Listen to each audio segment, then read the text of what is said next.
একদিন একজন গরিব লোক রাস্তায় 10টি টাকা পেল। সে ভাবতে লাগলো, এই 10 টাকায় কি কেনা যাবে। সারাদিন এই 10টি টাকার চিন্তায় সে সময় নষ্ট করে ফেলল। পরে সেই 10 টাকা ফেলে দিল।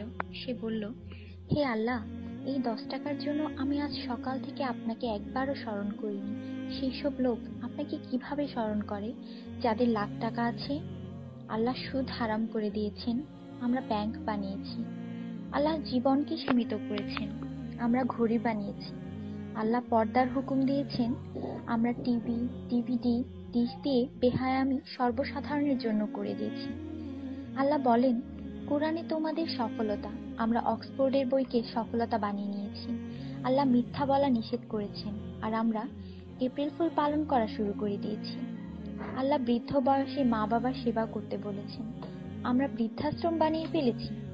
আজ মুসলমান এই জন্য দুশ্চিন্তায় যে যাকে খুশি করার তাকেই তো রাগিয়ে ফেলেছি। দয়া করে সবাইকে ফরওয়ার্ড করুন, কারণ নেকির দাওয়াত দেওয়ায় নেকিকারীর সমান সওয়াব পাওয়া যায়।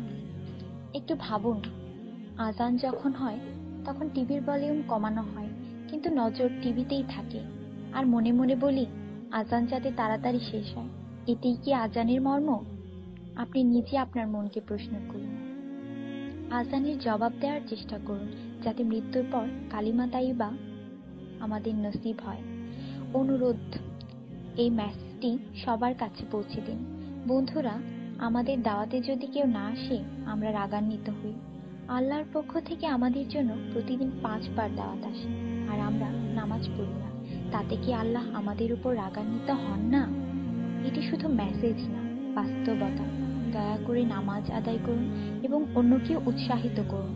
যিনি এই মেসেজ পড়েন তাদের উপর আল্লাহ আরো রহমত দিন, এবং যিনি এই মেসেজ ফরওয়ার্ড করেন তার ভালো ইচ্ছা আল্লাহ পূরণ করুন এবং হিদায়াত করুন।